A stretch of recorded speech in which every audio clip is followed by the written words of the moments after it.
ညာဆောင်နှမိတ်စာလွန်ခဲ့တဲ့10စုနှစ်တခုလောက်ကရွာစုံကစက်ရုံဟောင်းကြီးမှာဖြစ်ပျက်ခဲ့တဲ့ဖြစ်ရပ်တစ်ခုရှိတယ်။အဲ့ဒီစက်ရုံဟာအကြောင်းမျိုးမျိုးကြောင့်ပိတ်ထားတာကြာပြီဖြစ်ပေမဲ့ညဘက်ဆိုရင်ထူးဆန်းတဲ့အတန်တွေထွက်ပေါ်လာတတ်တယ်လို့ရွာသားတွေကပြောလေးရှိတယ်။ကိုမင်းဆိုတဲ့လူငယ်တယောက်ဟာအလုံးလက်မဲ့ဖြစ်နေတာကြောင့်အဲ့ဒီစက်ရုံဟောင်းမှာညဆောင်လုပ်ကိုလစာကောင်းကောင်းနဲ့လက်ခံလိုက်တယ်။သူအလုံးဝင်တဲ့ပထမဆုံးနေ့မှာပဲစက်ရုံပိုင်ရှင်ကသူ့ကိုသတိပေးချက်တစ်ခုပေးခဲ့တယ်။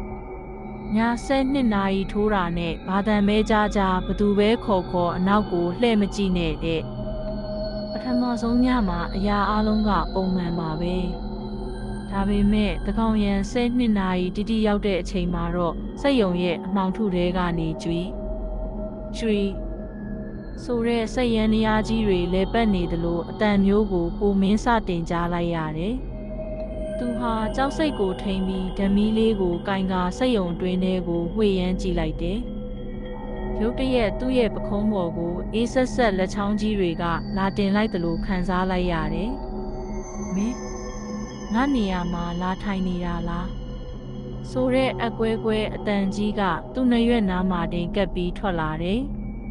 ကိုမင်းဟာစက်ရုံပိုင်ရှင်ရဲ့သတိပေးချက်ကိုသတိရပြီးအနောက်ကိုလှည့်မကြည့်ပဲရှေ့ကိုပဲစိုက်ကြည့်နေခဲ့တယ်။ဒါပေမဲ့အတန်ကရက်မသွားဘူး။ငါ့ကိုကြည်စမ်းပါအောင်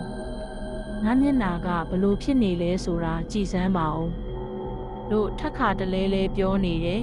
။ကိုမင်းဟာမျက်စိကိုမှိတ်ပြီးဖျားစာတွေကိုတိုးလေးရွတ်ဖတ်နေမိတယ်။အဲ့ဒီအချိန်မှာပဲသူ့ရှေ့ကမှန်တကားမှာအရေးတစ်ခုပေါ်လာတယ်။အဲ့ဒီအရေးဟာခေါင်းမပါပဲလဲပတ်နေတဲ့စက်ကောင်းကြီးတစ်ခုကိုလက်နဲ့ပုတ်တက်နေတဲ့လူပုံတရံကြီးဖြစ်နေတယ်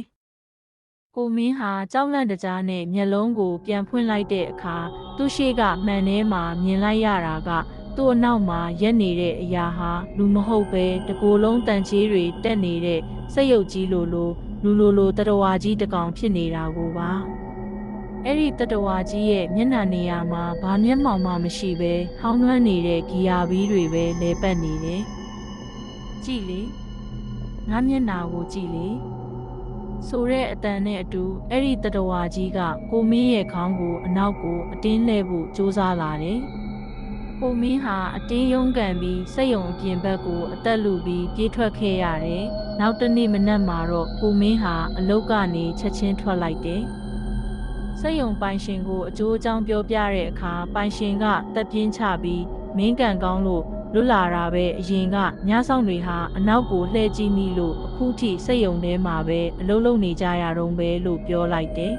။ကိုမင်းဟာစက်ရုံဘက်ကိုပြန်ကြည့်လိုက်တဲ့အခါစက်ရုံရဲ့အပေါ်ဆုံးထပ်ပြတင်းပေါက်ကနေသူ့ကိုစိုက်ကြည့်နေတဲ့ဖြူဖြော့လူရိပ်တွေကိုတွေးလိုက်ရတယ်။အဲ့ဒီလူရိပ်တွေဟာအရင်ကပျောက်ဆုံးသွားခဲ့တဲ့ညဆောင်တွေဖြစ်ပြီးသူတို့အားလုံးဟာအခုတော့အဲ့ဒီစက်ရုံကြီးရဲ့ထာဝရအကျဉ်းသားတွေဖြစ်နေကြပါတော့တယ်။